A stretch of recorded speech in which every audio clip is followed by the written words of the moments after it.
अफगानिस्तान की सीमा पर हिंदू कुश पर्वत है। इसी हिंदू कुश के एक तरफ सिंधु नदी बहती है। हिंदू कुश के पूर्व वाले हिस्से को हिंदुस्तान कहा गया।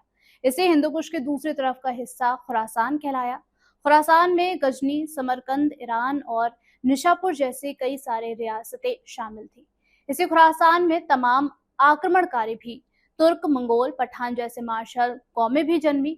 इन्हीं में से एक था महमूद कश्मीरी। सिंधु पार कर उसने उत्तर और पश्चिमी इलाके में भयंकर लूटपाट मचाई थी। ये बताया जाता है कि 1000 एडी से लेकर 1026 एडी के बीच उसने कुल 17 बार हिंदुस्तान पर भयंकर आक्रमण किया था।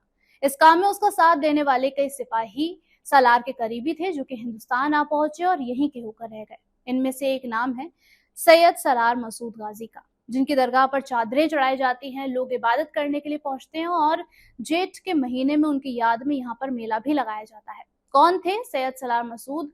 राजा सुहेल देव देवसोन का उनसे क्या विवाद था? उनकी मजार पर कौन कौन सी मान्यताएं मानी जाती हैं? जानेंगे इन तमाम सवालों के जवाब इस वीडियो के जरिए। 17वीं सदी में मुगल राजा जहांगीर के दौर में अब्दुल रहमान चिश्ती नाम के एक लेखक हुए थे।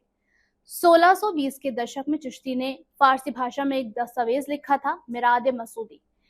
हिंदी भाषा में इसका मतलब होता है मसूद का आईना। इस दस्तावेज को गाजी सैयद सलार मसूद की बायोग्राफी भी बताया जाता है, जिसमें बताया गया कि साल 1014 में सुल्तान महमूद गजनवी की बहन को बेटा होता है। उनके घर में एक पुत्र जन्म लेता है और उसका नाम रखा जाता है सैयद सलार मसूद।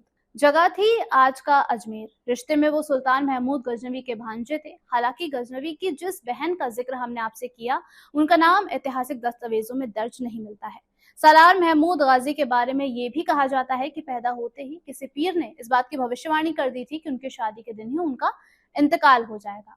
उन्हें बाली उम्र में ही कई बड़ी जिम्मेदारियां सौंप दी गई थी। 1025 ईस्वी में सोमनाथ मंदिर पर हमले के अभियान में गजनवी ने अपने सलार मसूद को अपने साथ शामिल किया था। अब्दुल रहमान चिश्ती अपनी किताब मिराद मसूदी में इस बारे में जिक्र करते हुए लिखते हैं, मसूद ने अपने जैसे हजारों सैनिकों के साथ इस अभियान को जाबाजी के साथ पूरा किया था और इसी वजह से सुल्तान गजनवी का भरोसा उन पर और ज्यादा बढ़ता गया। हालांकि दिल्ली यूनिवर्सिटी के प्रोफेसर हैं शाहिद अमीन। वो अपनी किताब conquests the afterlife of warrior saint Ghazi Miyan इस नाम की किताब में लिखते हैं कि गजनवी काल में लिखी गई किताब में सलार मसूद गाजी का इस सोमनाथ हमले में, इस अभियान में शामिल होने का जिक्र कहीं पर भी नहीं मिलता है। महमूद गजनवी की सेना में ऊंचे पदों पर ज्यादातर उनके करीबी और रिश्तेदार ही बने हुए थे, जिनमें आपसी रस्साकशी भी चलती रहती थी। गजनवी के वजीर ख्वाजा हसन मेहनमंदी और सलार मसूद गजनवी के बीच कड़ी तकरार थी। वजीर ने अपने पद से इस्तीफा देने की बात कही। गजनवी किसी भी हाल में अपने वजीर को खोना नहीं चाहते थे। कुल जमा में अपने भांजे को हिंदुस्तान भेजने का फैसला लिया गया। सालार मसूद गाजी लाहौर लश्कर के साथ तैयार भी हो चले थे। हालांकि हिंदुस्तान जाने से पहले उन्होंने गजनवी से एक वादा लिया था। कहा था कि आपकी इजाजत से मैं हिंदुस्तान जाऊंगा, जहां मूर्ति पूजा करने वाले राजाओं का शासन है। मैं उन्हें हराकर अपने नाम की खुतबा पढ़वाऊंगा। किताब में बताया गया कि मसूद ने हिंदुस्तान पहुंचकर दिल्ली पर फतेह भी हासिल कर ली थी, लेकिन सिंहासन को ठुकरा दिया था।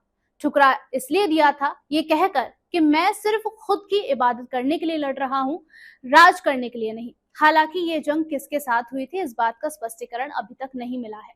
इसके बाद उन्होंने यानी कि आज के बाराबंकी पर कूच किया और इस तरह अवध में मसूद की एंट्री हो चली थी।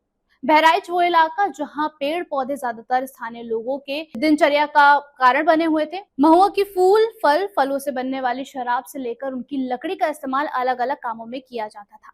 स्थानीय लोगों का इस पेड़ से काफी ज्यादा लगाव था। सलार मसूद गाजी भी इसी पेड़ के नीचे, इसी पेड़ की छांव में बैठा करते थे। अब सलार मसूद गाजी के पास सीमित संसाधन थे और गजनवी भी बहुत दूर थे। मदद की ज्यादा उम्मीद भी नहीं की जा सकती थी और ऐसे में उन्होंने आसपास के हिंदू राजाओं को ठिकाने लगाना शुरू कर दिया।